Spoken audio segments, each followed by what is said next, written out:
Well, good morning or afternoon. What time is it? Yep, almost afternoon. Glad to have you today. This is our eighth session in the series, The Mantle of God's Power, and what a series it has been. What a blessing it's been to me to prepare and to study. I hope is a blessing and will continue to be a blessing as we finish up. Just only had planned one more session, but I think I'm going to make it 10 because I want to spend at least one sermon on Gehazi, who we're talking about this morning, but on Gehazi, who was a servant of Elisha. Today, as we come to the eighth session, we're talking of the mantle of God's power. We are looking at the invisible, unexpected protection of God. The invisible, unexpected protection of God. Now, although we're going to begin in verse 8, I'm not going to read verse 8. Verse 8 through verse 11 gives you the context for the miracle that occurs. And so rather than read it, I'm going to tell it. Now later on the third point, I'll read and retell it. You know how it is with the Bible. Sometimes you'll read it and go, what did I just read? You need to rehearse it over again in your mind to better understand what has just happened and what you've just seen. And so today, as we talk about the invisible, unexpected protection of God, let me begin by just telling you the story, laying the groundwork, setting the scene. The king of Aram was scheming, plotting, planning on attacking Israel. He attacked other nations and conquered other nations. The next one on his list was Israel. And he thought he had the upper hand. He gathered his top officials, his war strategists. He whispered in the night his secret battle plans to them.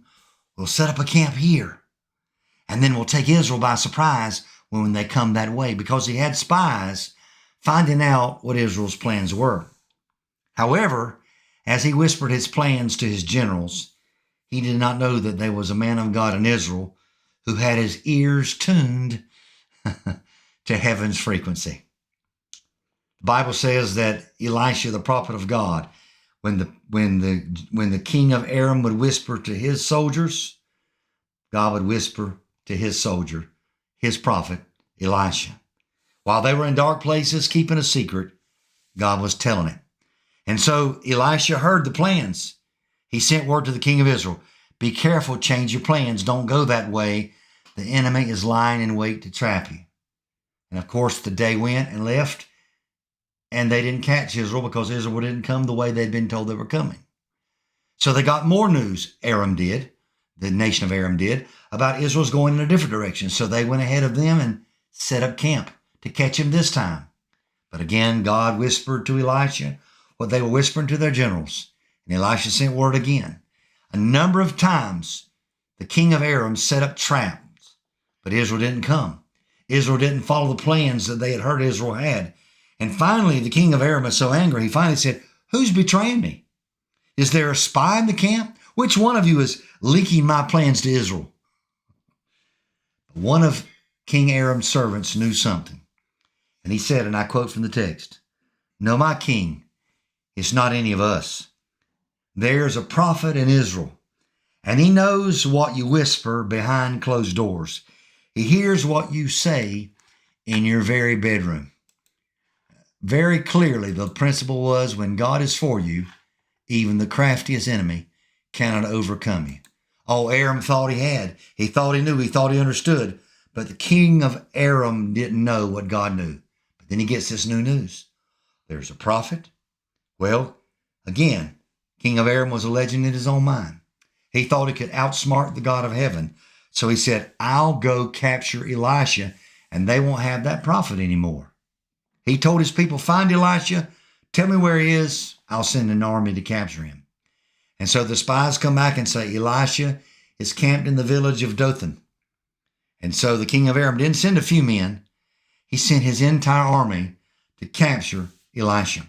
Horses, chariots, soldiers, and they secretly came in the dead of night and encompassed the village of Dothan. They were going to take Elisha by surprise. But Elisha knew what the king of Aram did not know. We should know it. Greater is he that is in you than he that is in the world. And when the enemy surrounds you, when trouble is knocking on your door, when it looks like you're outnumbered, God has already planned and made for your way of escape. So that's what we're going to see as we get into the text today. We'll pick it up in verse 15 of 2 Kings chapter 6. When the servant of the man of God, the servant is Gehazi, the man of God is Elisha. When the servant of the man of God got up early and went out, he discovered an army with horses and chariots surrounding the city. So he asked Elisha, "Oh, my master, what are we to do?" This is the first truth we can extrapolate today from the text. Fear keeps us from seeing God's provisions, because fear was keeping Gehazi from seeing God's provisions. Elisha woke up, as in any day, walked outside, stretched his arms, looked around, and all of a sudden, everywhere he looked, there was the enemy, surrounding on every side, an army, horses, chariots, soldiers standing at the ready. Have you ever woke up in the morning and discovered a battle you didn't expect?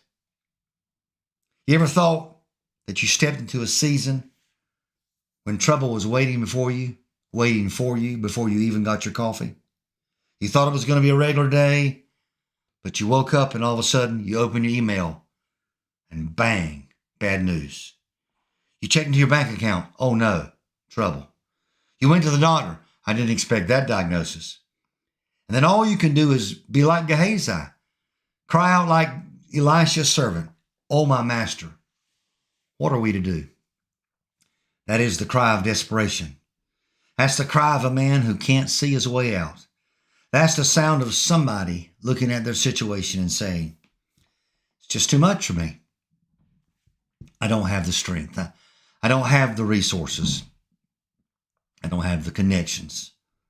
That's the cry of somebody who feels outnumbered, looking at their situation and thinking, "This is bigger than me. I don't have the answer." You see, here's the problem. Fear causes us to look at the wrong things. Let me rephrase that. Fear causes us to see the things we can see and think they're bigger than they are. We're focused on the enemy. We're not even thinking about the armies of heaven. We're focused on the problem. We're not even considering the promises of God. You see, what the servant Gehazi didn't know was that while the enemy was surrounding them, God was surrounding the enemy. He saw the army, didn't think about the angels. Saw the trouble, didn't consider triumph. God had already made a way, and Elisha knew the problem with Gehazi was he had fear. And he had fear because he could not see. You see, faith is the substance of things hoped for and the evidence of things not seen. That means you don't see them. It doesn't mean that you do not see them. It means that you do not see them in the physical realm. Abraham was looking for a city whose builder and maker was God. The eyes of faith see what exists in the world of God's promises. And so we'll pick up the text. Fear causes us to see the wrong thing. That's what happened with Gehazi.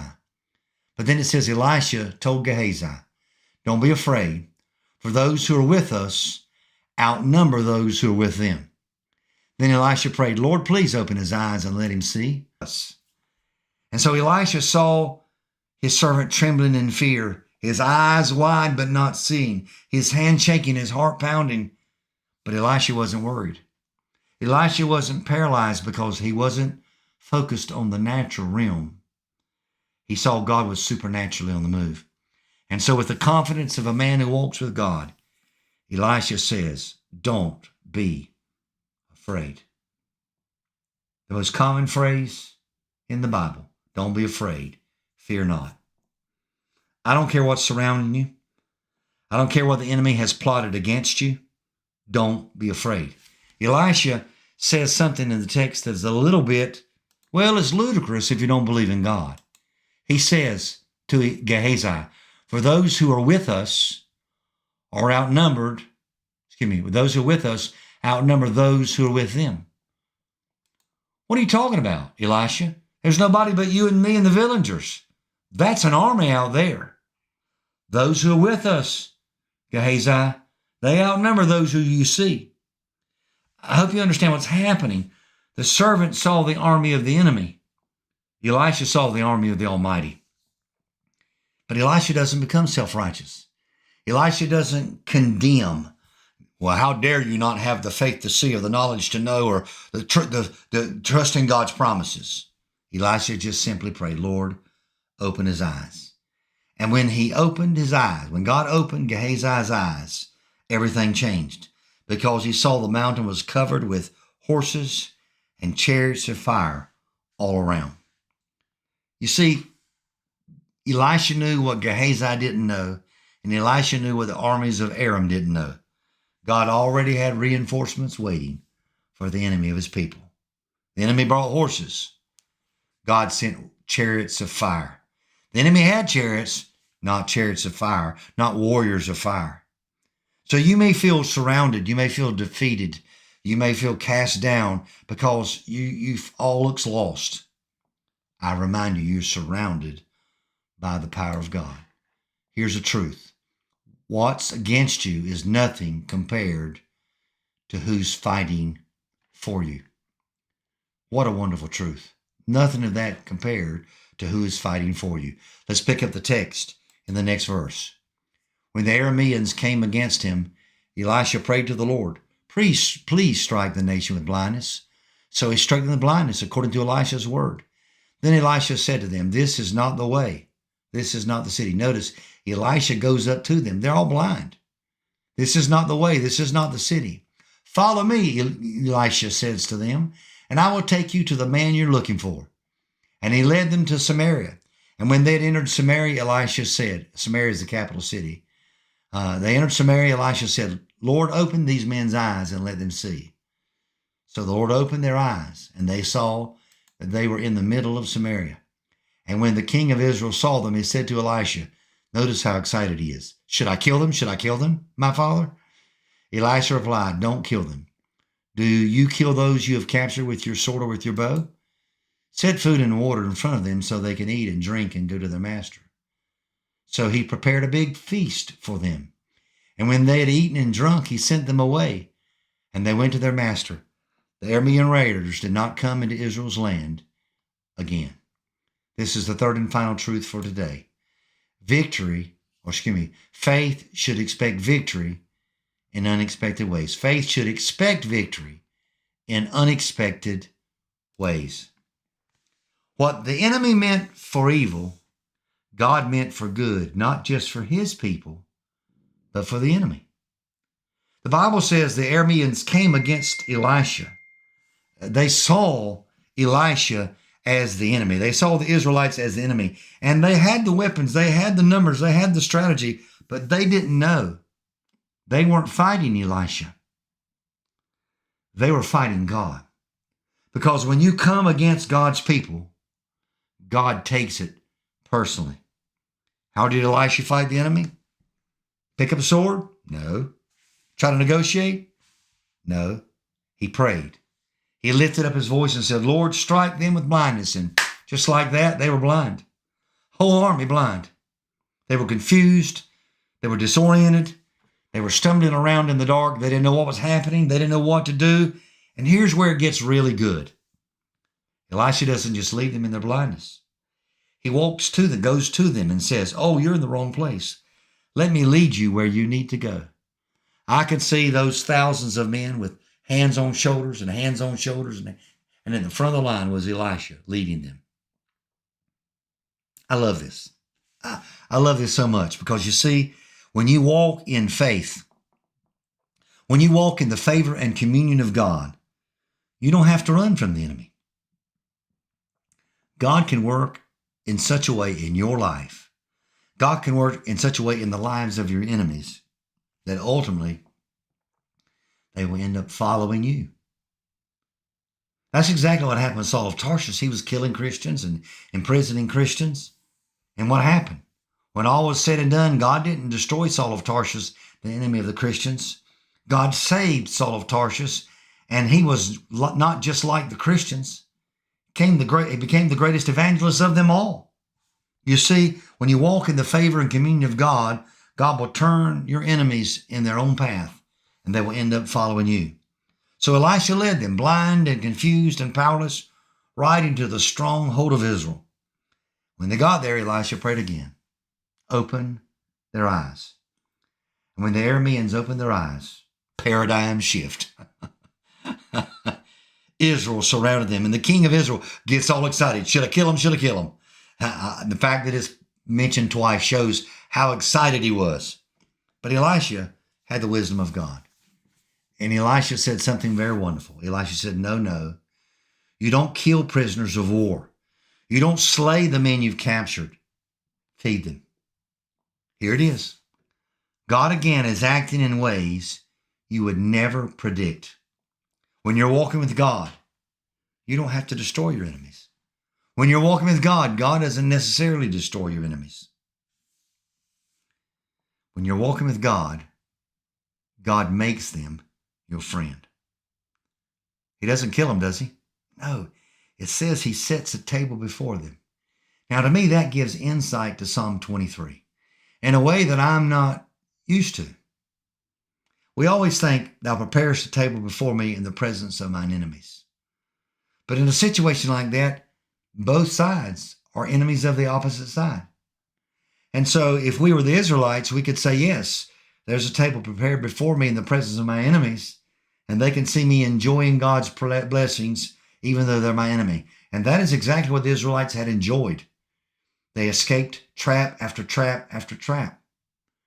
But on the other side, the Arameans, who should have been killed by any other nation would have been killed, find themselves now feasting and drinking and enjoying blessings given to them from their enemies, people they made their enemies.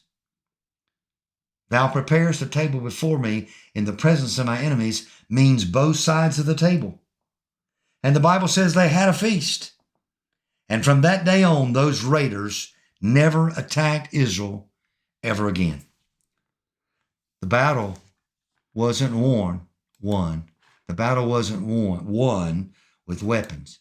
It was won with kindness and the power of God. Kindness and the power of God. You see, when God fights for us, he fights in ways we would never expect. Paul and Silas in jail singing. Guess what?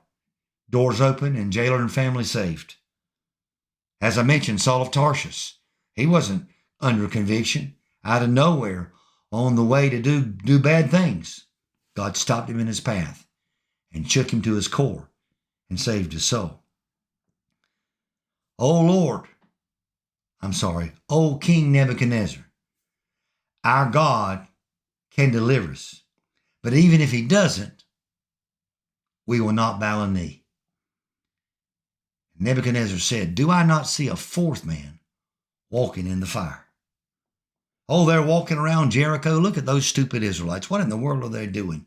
Some liberal theologian said they stomped so hard that it broke down the foundations of the stone walls. If you've ever been to Israel and seen those stones they use, that didn't happen.